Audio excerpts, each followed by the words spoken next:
നമസ്കാരം. ഭീകര ആക്രമണം നടന്നു കഴിഞ്ഞ് കുറച്ച് ശാന്തമായി കഴിയുമ്പോൾ മനുഷ്യർ ഒരുപാട് സിദ്ധാന്തങ്ങളുമായി വരും, കോൺസ്പിറസി തിയറീസുമായി വരും. ചിലതെല്ലാം വെറും ഭാവന മാത്രമാണ്, പക്ഷേ ചിലതെല്ലാം കതിര് തന്നെയാണ്, പതിരല്ല. അതിൽ പതിര് മാറ്റി കതിര് വേർതിരിച്ചെടുക്കേണ്ട ഒരു വിഷയം ഹമാസ് ISI കണക്ഷനാണ്. ഇപ്പോൾ പഹൽഗാമിൽ നടന്ന ഭീകരാക്രമണത്തിൻ്റെ പശ്ചാത്തലത്തിൽ ഹമാസിൻ്റെ ഏതെങ്കിലും ഒരു ഇൻഡയറക്റ്റ് ഇടപെടൽ ഇതിൻ്റെ പിന്നിലുണ്ടോ? രീതിശാസ്ത്രം പരിശോധിക്കുമ്പോൾ യഥാർത്ഥത്തിൽ ഒക്ടോബർ 7, 2023 ഹമാസ് ഇസ്രായേലിന് നേരെ നടത്തിയ ആക്രമണത്തിന് സമാനമായ ഒന്നാണ്. ആ സ്കെയിലിൽ അത്രയും വരുന്നില്ല എങ്കിലും അതിന് സമാനമായ ഒന്നാണ് സംഭവിച്ചിട്ടുള്ളത്. ഇതാണ് ഈ വാർമോംഗേഴ്സ് അല്ലെങ്കിൽ കോൺസ്പിറസി തിയറിസ്റ്റുകളുടെ പ്രധാനപ്പെട്ട ഒരു ആംഗിൾ. പക്ഷെ അതിനുപരിയായി ഒരു ആംഗിൾ കൂടെ കാണണം.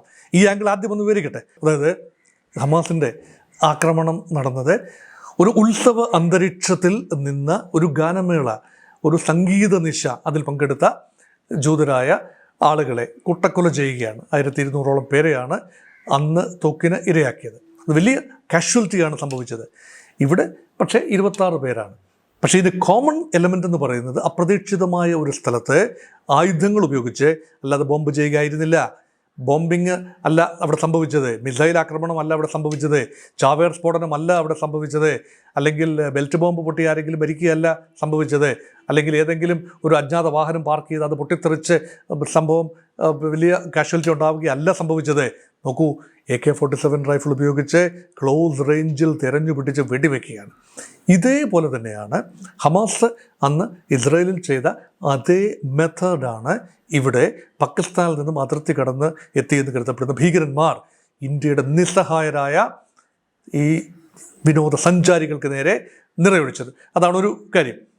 2, കുറച്ചുകൂടി കാതലുള്ള ഒരു കാര്യമാണ്. ഇങ്ങനൊരു സമാനം മാത്രം കണ്ടുപിടിച്ചത് കൊണ്ട് അങ്ങനെ ഹമാസ് ചെയ്തു, അതുകൊണ്ട് ഇവിടെ പാകിസ്ഥാൻ ഭീകരർ, ലഷ്കർ-ഇ തോയ്ബയുടെ ഭീകരർ, അല്ലെങ്കിൽ ദി റെസിസ്റ്റൻസ് ഫ്രണ്ട് എന്ന് പറയുന്ന ലഷ്കർ ഫ്ലോട്ടഡ് സംഘടനയുടെ തീവ്രവാദികൾ, ഭീകരന്മാർ അത് ചെയ്തു എന്ന് പറയുന്നതിൽ യുക്തിയുണ്ടെങ്കിൽ പോലും അത് തെളിയിക്കാൻ ഒരിക്കലും ആവില്ല. പക്ഷേ തെളിയിക്കാനാവുന്നത് ISI, ഇന്റർ സർവീസ് ഇൻ്റലിജൻസ്, പാകിസ്ഥാൻ്റെ രഹസ്യാന്വേഷണ ഭാഗമാണ്. നിരന്തരമായി ഹമാസിൻ്റെ നേതാക്കൾ, ഹമാസിൻ്റെ ബുദ്ധി കേന്ദ്രങ്ങൾ, ഹമാസിൻ്റെ തന്ത്രജ്ഞന്മാർ ഗസയിൽ നിന്നും പാകിസ്ഥാനിലെത്തി ഇന്റർ സർവീസ് ഇൻ്റലിജൻസിൻ്റെ പ്രധാനപ്പെട്ട ഉദ്യോഗസ്ഥന്മാരുമായി ചർച്ച നടത്തിയ വിവരം ഇന്ത്യൻ ഇൻ്റലിജൻസ് ഏജൻസികൾ ഇപ്പോൾ സ്ഥിരീകരിക്കുന്നുണ്ട്.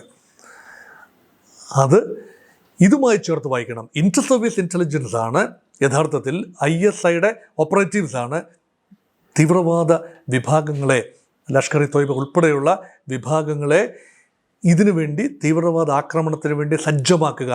അതിർത്തിയിൽ നുഴഞ്ഞുകയറ്റം പാകിസ്ഥാൻ സൈന്യത്തിലെ ആളുകൾ ചിലപ്പോൾ നടത്തും, ചിലപ്പോൾ ഭീകരന്മാരെ ഉപയോഗിച്ച് ഇങ്ങനെയുള്ള ആക്രമണം നടത്തും. ഇത് ഇൻ ടാൻഡം പോകുന്നൊരു കാര്യമാണ്. ഇതെല്ലാം കോർഡിനേറ്റ് ചെയ്യുന്നത് സൈന്യത്തിൻ്റെ മേൽനോട്ടത്തിൽ ISI ആണ് കോർഡിനേറ്റ് ചെയ്യുന്നത്. അങ്ങനെയെങ്കിൽ ഈ ഒരു തന്ത്രമെന്ന് പറയുന്നത് തലയിൽ വെടിയേറ്റു മരിക്കുന്ന ഒരു കാര്യമാണ്. അതൊരു സമാനതകളുണ്ട്. അവിടെയും അങ്ങനെ ഒരുപാട് കേസുകൾ സംഭവിച്ചു. അതായത് അറ്റ് റാൻഡം വെടിവെക്കുക ആയിരുന്നില്ല. പുരുഷന്മാരെ തിരഞ്ഞുപിടിച്ച് അവരുടെ റിലീജിയസ് ഐഡൻറ്റിറ്റി നോക്കിയതിനു ശേഷം പോയിന്റ് ബ്ലാങ്കിൽ നേരെ നെറ്റിയിലേക്ക്, തലയിലേക്ക് നിറയൊഴിക്കുകയാണ്. അതിന് പ്രതിരോധമില്ല. കാരണം അത് ഉടനടി മരിക്കും. ഒറ്റ ബുള്ളറ്റ് കയറിയാൽ മതി, അത് തീരും. ദേഹത്ത് എവിടെയെങ്കിലും ഒരു ബുള്ളറ്റ് കയറിയാലും ഒരുപക്ഷെ ജീവൻ രക്ഷപ്പെടുത്താൻ ചിലപ്പോഴെങ്കിലും സാധിച്ചേക്കാം. പക്ഷേ ഇതങ്ങനെയല്ല. അപ്പോൾ ആ ഒരു കാര്യം ISI എത്ര പ്രാവശ്യം ISI നേതാക്കളെ, ഉദ്യോഗസ്ഥന്മാരെ ഈ ഭീകര സംഘടന വിസിറ്റ് ചെയ്തിട്ടുണ്ട് എന്നത് ഒരു തർക്ക വിഷയമാണ്. അതൊരു ഡിബേറ്റബിൾ പോയിൻ്റാണ് പൊതുസമൂഹത്തിന് മുന്നിൽ. പക്ഷേ ഇന്ത്യ അതിനുള്ള കണക്കുകൾ ഇപ്പോൾ നിരക്കിക്കൊണ്ടിരിക്കുകയാണ്. കഴിഞ്ഞ ദിവസത്തെ ക്യാബിനറ്റ് മീറ്റിങ്ങിൽ ഉൾപ്പെടെ അങ്ങത്തെക്കുറിച്ചുള്ള സംസാരമുണ്ടായി എന്നാണ് മനസ്സിലാക്കുന്നത്. അപ്പോൾ അങ്ങനെയെങ്കിൽ യഥാർത്ഥത്തിൽ ഈ വിവരങ്ങൾ അന്താരാഷ്ട്ര സമൂഹത്തിന് കൈമാറാൻ ഇന്ത്യ തയ്യാറാകുമോ? ഇന്ത്യ ഒരു തിരിച്ചടിക്ക് ഉദ്ദേശിക്കുന്നുണ്ടെങ്കിൽ ഇപ്പോഴത്തെ തിരിച്ചടി ജലവിതരണവുമായി ബന്ധപ്പെട്ട കാര്യമാണ്. രവി ബിയാസ് ആ ഒരു ജലവിതരണവുമായിട്ട് ബന്ധപ്പെട്ട കരാറാണ്. സിന്ധു നദീജല കരാറാണ് ഇപ്പോൾ ഇന്ത്യ മരവിപ്പിച്ചിരിക്കുന്നത്. അതൊക്കെ അന്താരാഷ്ട്ര വേദികളിൽ വലിയ ചലനം സൃഷ്ടിക്കാൻ സാധ്യതയുള്ള കാര്യങ്ങളാണ്. അങ്ങനെയെങ്കിൽ വ്യക്തമായ ഒരു ഗ്ലോബൽ കണക്ഷൻ, ഒന്നുകിൽ അൽ ഖൈദ കണക്ഷൻ, അല്ലെങ്കിൽ ഈ പറയുന്ന ഹമാസ് കണക്ഷൻ, അല്ലെങ്കിൽ വേറൊരു അന്താരാഷ്ട്ര ഒരു തീവ്രവാദ ഗ്രൂപ്പുമായുള്ള ഈ ലഷ്കർ ഇ തൊയ്ബയുടെ കണക്ഷൻ. അപ്പോൾ ടെറർ നെറ്റ്വർക്ക് എന്ന് പറയുന്നത് ലോകത്തെ എല്ലാ രാജ്യങ്ങളും ആ ടെറർ നെറ്റ്വർക്കിനെ തകർക്കാൻ യോജിച്ചുള്ള പ്രവർത്തനം നടത്തേണ്ട ഒരു സമയമാണ്. അങ്ങനെയെങ്കിൽ ഇന്ത്യക്ക് തീർച്ചയായും ഇസ്രായേലിൻ്റെ പിന്തുണ ലഭിക്കും, ചില അറബ് രാജ്യങ്ങളുടെ പിന്തുണ ലഭിക്കും, വെസ്റ്റേൺ വേൾഡിൻ്റെ പിന്തുണ ലഭിക്കും, മോറൽ സപ്പോർട്ട് മറ്റ് രാജ്യങ്ങളുടെ ഭാഗത്തു നിന്ന് ലഭിക്കും.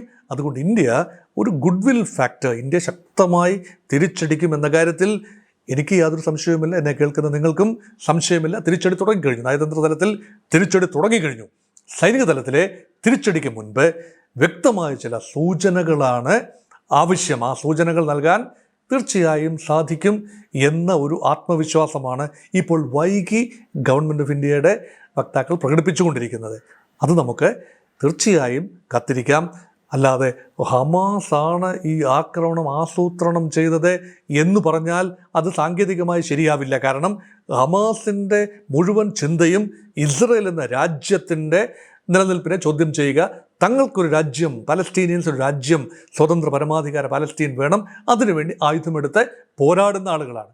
അപ്പോൾ അവർക്ക് ഈ കാശ്മീർ വിഷയത്തിൽ പ്രത്യേകിച്ച് താല്പര്യം ഉണ്ടാകണമെന്നില്ല. പക്ഷേ അവർക്ക് സാങ്കേതികവിദ്യ, ആശയങ്ങൾ ഒക്കെ തന്നെ സുസംഘടിതരായ പാകിസ്ഥാൻ സൈന്യത്തിൻ്റെയോ പാകിസ്ഥാൻ്റെ രഹസ്യാന്വേഷണ വിഭാഗത്തിൻ്റെയോ ഭാഗത്ത് നിന്ന് ലഭിക്കുന്നു എന്ന് വന്നാൽ ഈ ഭീകരാക്രമണത്തിന് മറ്റൊരു തലം കൈവരിക്കപ്പെടും. കൂടുതൽ രാജ്യങ്ങൾ അതേക്കുറിച്ച് ജാഗരൂകരാകാനുള്ള സാധ്യതയാണ് കാണുന്നത്. ഭാവി ആക്രമണം പ്രതിരോധിക്കണമെങ്കിൽ കൂടുതൽ ഇസ്രായേലിൻ്റെ ഉൾപ്പെടെ രഹസ്യ അന്വേഷണ സംവിധാനം മൊസാദാണ് പലപ്പോഴും ഇന്ത്യക്കെതിരെ വരുന്ന ഭീകര നീക്കങ്ങളുടെ പിന്നാമ്പുറ രഹസ്യങ്ങൾ ആദ്യം കണ്ടെത്തുന്നത് പലപ്പോഴും മൊസാദാണ്. ഇസ്രായേലിൻ്റെ രഹസ്യ അന്വേഷണ വിഭാഗമായ മൊസാദാണ്. ആ വിവരങ്ങൾ കൃത്യമായി ഇന്ത്യക്ക് കൈമാറാനും പങ്കുവയ്ക്കാനും സാധിച്ചെങ്കിൽ മാത്രമേ പ്രതിരോധിക്കാൻ പറ്റൂ. ഇവിടെ നോക്കൂ, സെക്യൂരിറ്റി ലാപ്സ് സംഭവിച്ചിരിക്കുന്നു. ഇന്ത്യക്ക് ആ മേഖലയിൽ ഒരു ശാന്തതയുണ്ടായിരുന്നു. ഈ പഹൽഗാം മേഖലയിൽ കഴിഞ്ഞ 5 വർഷമായിട്ട് കാര്യമായ ഒരു തർക്കങ്ങളും പ്രശ്നങ്ങളും വെടിവെപ്പും തട്ടിക്കൊണ്ടുപോകലും ഒന്നും ഉണ്ടായിട്ടില്ല. അതിന് മുൻപ് ആ മേഖല പ്രശ്നകലുഷിതമായിരുന്നു എന്നോർക്കണം. ഈ പറയുന്ന ജില്ല മുഴുവൻ, പഹൽഗാം അടങ്ങുന്ന ജില്ല മുഴുവൻ വലിയ പ്രശ്നകലുഷിത ജില്ലയായിരുന്നു. പക്ഷേ ഇപ്പോഴങ്ങനെയല്ല. ആ ഒരു അവസരം മുതലെടുത്ത് ദുർഘടമായ മലമ്പാതകൾ താണ്ടി എത്തുന്ന പുൽമേട്ടിൽ സെക്യൂരിറ്റി സാന്നിധ്യം കുറവായിരുന്നു. അതൊരു വസ്തുതയാണ്. അത് ഒരിക്കലും ഗവൺമെൻറ് ഓഫ് ഇന്ത്യയുടെ ലാപ്സ് ആണെന്ന് പറയാനൊക്കില്ല. കാരണം വലിയ ഫോർട്ടിഫൈഡ് സൈനിക സന്നാഹം അല്ലെങ്കിൽ സുരക്ഷാ സേനയുടെ വിന്യാസം ഉണ്ടെങ്കിൽ അങ്ങോട്ട് ടൂറിസ്റ്റ് വരില്ല. ഇവിടെ ഇപ്പോൾ ബോംബ് പൊട്ടും എന്ന ചിന്തയായിരിക്കും ടൂർ ഓപ്പറേറ്റർമാർക്കും ടൂറിസ്റ്റുകൾക്കും. അങ്ങോട്ടെങ്കിലും ആരും വരില്ല. അതുകൊണ്ട് അവിടെ ശാന്തത ഉണ്ടാകണമെങ്കിൽ ജനജീവിതം നേരിട്ട് ജനങ്ങൾ ഒരുപാടുള്ളിടത്ത് ഈ സുരക്ഷാ യൂണിഫോമിലോ അല്ലാതെയോ മഫ്റ്റിയിലോ വലിയ തോതിൽ സെക്യൂരിറ്റി സാന്നിധ്യം പ്രായോഗികവുമല്ല. അതുകൊണ്ട് ഇന്ത്യ ഗവൺമെൻറ്റിനെയോ അല്ലെങ്കിൽ ജമ്മു ആൻഡ് കാശ്മീർ ഗവൺമെൻറ്റിനെയോ അടച്ചാക്ഷേപിക്കുകയോ കുറ്റപ്പെടുത്തുകയോ ചെയ്യാനാവില്ല. എന്നാൽ സുരക്ഷാ വീഴ്ച ഉണ്ടായി, ഇൻ്റലിജൻസ് ഗ്യാതറിങ്. ഇപ്പോൾ നമുക്കറിയാം, മുൻപ് പുൽവാമ ആക്രമണം നടന്നപ്പോൾ 11 ഇൻ്റലിജൻസ് റിപ്പോർട്ടുകളാണ് വന്നത്. ഈ കാര്യത്തിൽ സ്ഥിരീകരിക്കാവുന്ന ഒരൊറ്റ ഇൻ്റലിജൻസ് ഇൻപുട്ടും വരുന്നില്ല. 7 ഭീകരന്മാർ വനത്തിൽ കയറി ആഴ്ചകൾക്ക് മുൻപെങ്കിലും വനത്തിൽ കയറി ഒളിച്ചിരിക്കുന്നു. അവർ നീക്കങ്ങൾ നടത്തുന്നു. ഏത് നിമിഷവും ഒരാക്രമണം ഉണ്ടാകാം, അത് സഞ്ചാരികൾക്ക് നേരെയാകാം എന്ന രീതിയിലുള്ള ഇൻ്റലിജൻസ് ഇൻപുട്ട് ഒന്നും തന്നെ വന്നിട്ടില്ല. അതുകൊണ്ട് നമ്മുടെ സേനാ വിഭാഗങ്ങളോ സുരക്ഷാ വിഭാഗങ്ങളോ പോലീസോ ഒന്നും തന്നെ സജ്ജമായിരുന്നില്ല എന്നതാണ്. അങ്ങനെ കൂടുതൽ സജ്ജമാകണമെങ്കിൽ ഈ ഹമാസ് ബന്ധം പോലെ ഒരു കാര്യമുണ്ടെങ്കിൽ ഇസ്രായേൽ വളരെ അലേർട്ടാകും, അമേരിക്കയുടെ CIA വളരെ അലേർട്ടാകും, മറ്റ് ഏജൻസികൾ അലേർട്ടാകും. ഇതിൻ്റെ ഒരു ഗ്ലോബൽ ലിങ്ക് ഉണ്ടെങ്കിൽ അത് ഗുരുതരമായ വിഷയമാണ്. അതുകൊണ്ട് അതിലേക്ക് ഇനിയുള്ള ചർച്ചകൾ പലപ്പോഴും അടുത്ത ദിവസങ്ങളിൽ കുറച്ചുകൂടി, ഇപ്പോൾ ഒരു ഞെട്ടലിൽ നിൽക്കുകയാണ് രാജ്യം, കുറച്ചുകൂടി ഒരു ശാന്തതയിൽ ചിന്തിക്കുമ്പോൾ അങ്ങനെയുള്ള ആംഗിൾസിലേക്ക് കൂടുതൽ ഫോക്കസ്ഡായ വിശ്വാസയോഗ്യമായ കാര്യങ്ങൾ എത്തിച്ചേരും, ചിന്തകൾ എത്തിച്ചേരും. അതനുസരിച്ചായിരിക്കും ഇന്ത്യയുടെ മറുപടി എന്നാണ് എനിക്ക് തോന്നുന്നത്.